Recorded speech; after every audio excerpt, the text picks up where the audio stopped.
இதுவரை இல்லாத அளவிற்கு இம்முறை திமுகவிற்கு மக்கள் மிகுந்த வரவேற்பு அளிப்பதாக தியாகராய நகர் திமுக வேட்பாளர் ராஜா அன்பழகன் தெரிவித்தார்.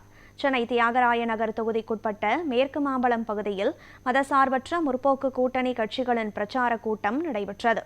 தொடர்ந்து தியாகராய நகர் தொகுதி திமுக வேட்பாளர் ராஜா அன்பழகன் வீடு வீடாக சென்று வாக்கு சேகரித்தார். இதையடுத்து நமது நியூஸ் 7 தமிழ் தொலைக்காட்சிக்கு பேட்டியளித்த அவர், முன்பெல்லாம் மழைக்காலங்களில் டி நகர் பகுதியில் அதிகளவில் தண்ணீர் தேங்கி நிற்கும். ஆனால் கடந்த 5 ஆண்டுகளில் மழைநீர் கால்வாய் சிறப்பான முறையில் அமைக்கப்பட்டுள்ளதால் தண்ணீர் தேங்காமல் மக்கள் இடையூறின்றி இருப்பதாக தெரிவித்தார்.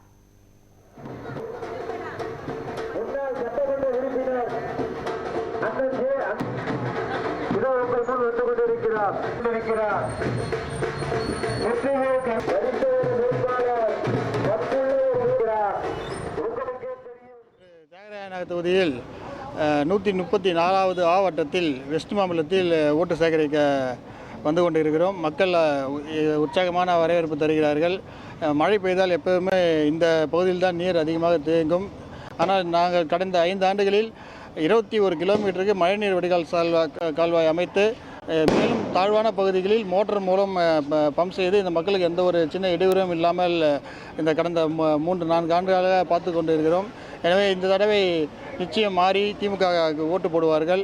மக்களோட வரவேற்பு நல்லா இருக்குது இந்த பகுதியில். இந்த தடவை எந்த தடவையும் இல்லாத அளவுக்கு இந்த தடவை ரொம்ப வரவேற்பு அதிகமாக இருக்குது. நீங்களே பார்க்குறீங்க லைவில், நல்லா இருக்குது. சொன்னது தான், தியாகராயரை பொறுத்த வரைக்கும் வணிக வளாகத்துடன் கூடிய டி நகர் பேருந்து நிலையம் கட்டி முடிக்கப்பட்டு அங்கு பார்க்கிங் வசதிகளுடன் மக்கள் பயன்பாடுக்கு இன்னும் ஓரிரு வருடங்களில் வந்துவிடும். மேல்நிலை நீர்த்தேக்க தொட்டிகள் கட்டி கோடை காலத்திலும் கடும் தட்டுப்பாடு தண்ணீர் தட்டுப்பாடு ஏற்பட்டால் அப்பொழுதும் மக்களுக்கு குடிநீர் வழங்கும் திட்டமும் செயல்படுத்தப்படும். இளைஞர்கள் படிக்க குரூப் 1 குரூப் 2 எக்ஸாம் எழுதுறதுக்கு, டிஎன்பிஎஸ்சி யூபிஎஸ்சி போன்ற எக்ஸாம் எழுதுறதுக்கு இலவச கணினியுடன் கூடிய நூலகம் மற்றும் பயிற்சி வகுப்புகள் தொடங்கப்படும். அதற்கு தனியார் தொண்டு நிறுவனங்களும் ஒத்துழைப்புடன் கழக அரசிடமும் அனுமதி வாங்கி சிறப்பான முறையில் செயல்படுத்தப்படும். போக்குவரத்து நெரிசல் தான் இப்போ தியாகராயரை பொறுத்த வரைக்கும் பெரிய மேம்பாலம் 2 கிலோமீட்டருக்கு மேம்பாலம் கட்டியிருக்கோம். அதுவும் தமிழ்நாட்டில் முதல் இரும்பு மேம்பாலம். அந்த மேம்பாலத்துக்கு எனது தந்தை ஜே அன்பழகன் அவர்கள் பெயரில் தான் கழக அரசு தலைவர் அவர்கள் சூட்டியுள்ளார். இப்போது போக்குவரத்து நெரிசல் வெகுவாக குறைந்துள்ளது. 30 நிமிடம் கடக்க வேண்டிய சாலை இப்போது 3 நிமிடங்களில் கடந்து விடுகிறார் மக்கள்.